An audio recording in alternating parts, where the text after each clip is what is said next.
Yeah, oftentimes parties come in here and they're worried about their conduct, or they're concerned about the conduct of the other party that resulted in the decision to get divorced. For example, infidelity between the parties. Oftentimes you find people who come in and they say, well, my spouse cheated on me and so I want to make them pay.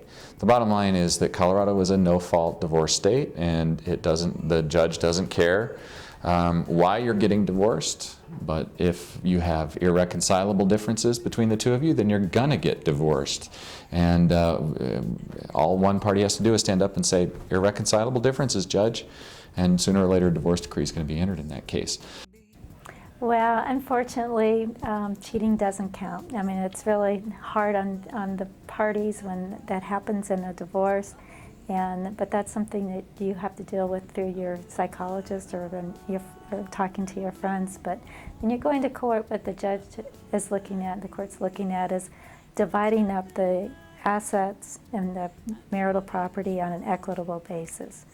And cheating doesn't have a factor in there. As far as dividing your assets, if your spouse has the lion's share of the assets or makes the most money, then we will always ask for attorney fees. Colorado is what is commonly known as a no-fault state.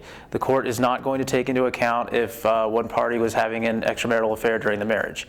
It doesn't play at all into how the court divides property, how the court awards alimony, or what is now called maintenance, or any of the other issues in your case, unless somehow that extramarital affair directly impacted the kids.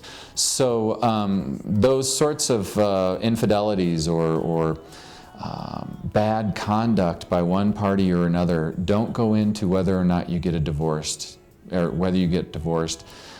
They don't go into determining property. They have no relevance in determining an allocation of debt. Occasionally, bad conduct can become relevant in a custody case, but you have to be very careful about that. You have to make sure that it's on point when it comes to custody, and not an effort by either the lawyers or the parties to make the other party look bad in the eyes of the judge. Oftentimes that can backfire pretty bad. So you just want to steer clear of those sorts of bad conduct allegations if you can help it. And if they're out there, you just want to focus on them in the context of custody.